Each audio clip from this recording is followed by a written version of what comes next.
quero que você imagine uma coisa, você terminando de lavar um pote de iogurte para poder botar ele limpinho no lixo reciclado. Sabe aquele sentimento de missão cumprida? A gente chega até a sentir aquele orgulho tipo, nossa, salvei o planeta hoje? Mas e se eu te disser que a reciclagem é uma meia-verdade?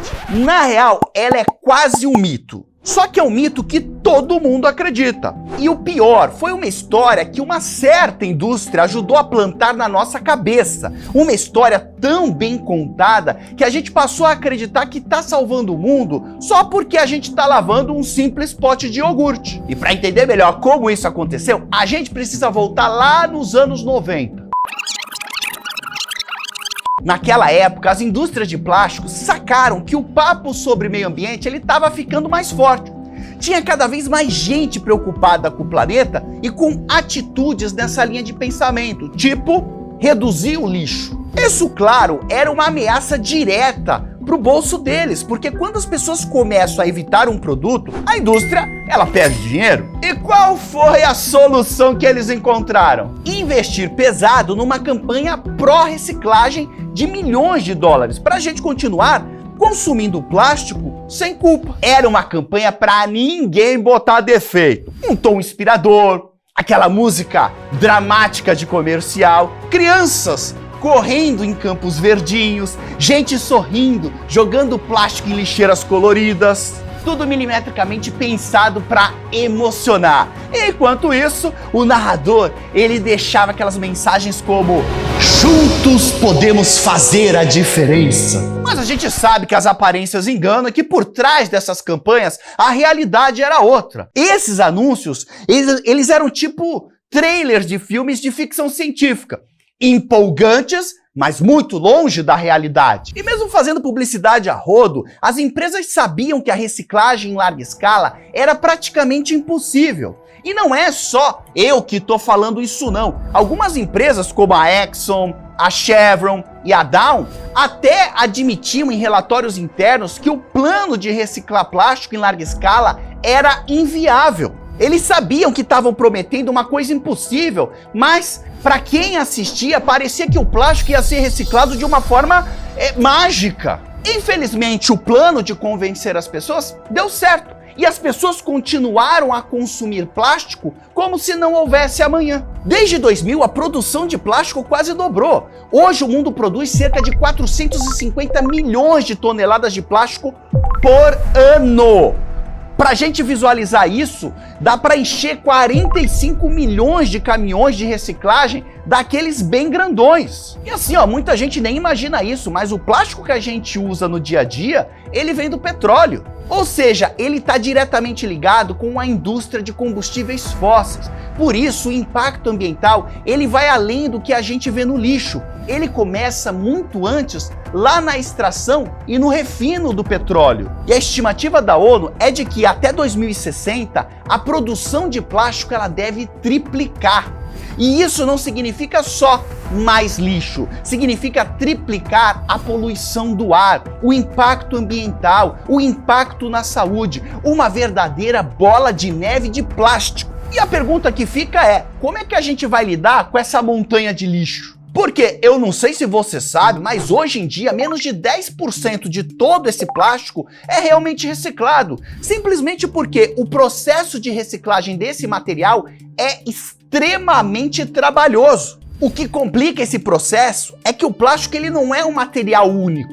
Existem vários tipos, polietileno, polipropileno, poliestireno, e cada um tem uma fórmula e uma função específica. Quando a gente tenta derreter e misturar todos esses tipos, a qualidade final fica um pesadelo químico. É tipo você tentar fazer uma sobremesa misturando feijão, brigadeiro e sushi. Assim, não é uma visão muito bonita. E mesmo que você tenha plásticos do mesmo tipo, cada um deles pode ter aditivos diferentes, como corantes, estabilizantes e outros componentes que deixam essa salada química ainda mais complicada de reciclar. Por isso, a qualidade do plástico reciclado ela acaba sendo muito inferior ao material novo. E o plástico reciclado, ele vira tipo uma versão enferrujada do produto original. Na prática, a gente só consegue usar esse plástico reciclado em poucos produtos, que geralmente são descartáveis, e aí o ciclo de lixo ele continua. Agora sim, não me entenda errado. Eu não estou falando aqui que a reciclagem ela não funciona. Ela funciona sim e é uma ferramenta extremamente importante.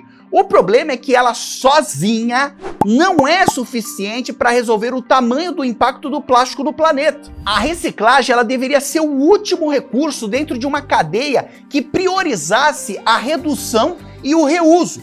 Mas o que acontece é que ela foi colocada no pedestal, como uma solução milagrosa, quando na real ela só consegue dar conta de uma atração minúscula desse problema. É como se tentar esvaziar um barco furado com um copo descartável. O esforço, ele é válido? Mas ele não vai resolver o naufrágio. Agora, com outros materiais, como o caso do alumínio, a história é muito diferente. O processo de reciclagem é mais direto, derrete, molda e pronto. A perda de qualidade ela é mínima e a reciclagem do alumínio também vale a pena financeiramente para as pessoas e para a indústria. Por isso que a gente vê tanto catador de latinha por aí, porque é algo que realmente funciona. As empresas, elas compram as latinhas para reciclar. Mas o plástico, o plástico. Se você derrete e remolda, igual fazem com o alumínio, ele perde resistência, perde flexibilidade e, em alguns casos, até a segurança. Por isso, grande parte do lixo plástico acaba no meio ambiente e se desfaz em pedacinhos menores, que são chamados microplásticos. Essas partículas, elas são tão pequenas que a gente nem consegue ver, mas já estão em praticamente todos os ecossistemas do planeta. Já encontraram microplásticos até na neve, lá perto do topo do Monte Everest. E o problema é que esses microplásticos também entram na cadeia alimentar. Estudos mostram que animais aquáticos como os peixes, eles consomem esses microplásticos e, como a gente come esses organismos, eles acabam entrando no nosso sistema também. E, pasmem! Também já encontraram microplásticos no sal de cozinha, na água engarrafada e em várias partes do corpo humano, como no sangue, no coração, no fígado, nos testículos e até em amostras de placenta. Então assim, o plástico, ele não tá só poluindo o meio ambiente, ele também tá literalmente contaminando o nosso corpo. Muitos tipos de plástico, eles contêm substâncias tóxicas chamadas disruptores endócrinos, ou seja, que bagunçam o nosso sistema hormonal, como por exemplo o bisfenol A. Esses compostos, eles estão associados a problemas sérios de saúde, como câncer, infertilidade e até alterações no desenvolvimento de crianças. E aí vem uma das ironias dessa história. A indústria do petróleo acabou de entrar numa nova crise existencial, igual aquela que eu te falei no início do vídeo. Por causa do aquecimento global, o mundo está tentando se mover cada vez mais para longe dos combustíveis fósseis. Com o crescimento das energias renováveis e a busca por alternativas limpas, o petróleo e o gás, eles estão sofrendo cada vez mais pressão para serem deixados de lado. E aí, qual é a carta na manga deles? Adivinha? Plástico. Porque o petróleo e o gás natural são matérias-primas para 99% dos plásticos. E para a indústria, essa é a galinha dos ovos de ouro, que podem manter eles lucrando enquanto as energias renováveis crescem. Inclusive, a Agência Internacional de Energia, ela prevê que o setor petroquímico, que é o ramo da indústria que transforma petróleo e gás em produtos como plásticos, vai ser responsável por metade do aumento da demanda por petróleo até 2050. Ou seja, a indústria de combustíveis fósseis encontrou um outro caminho para se manter lucrativa.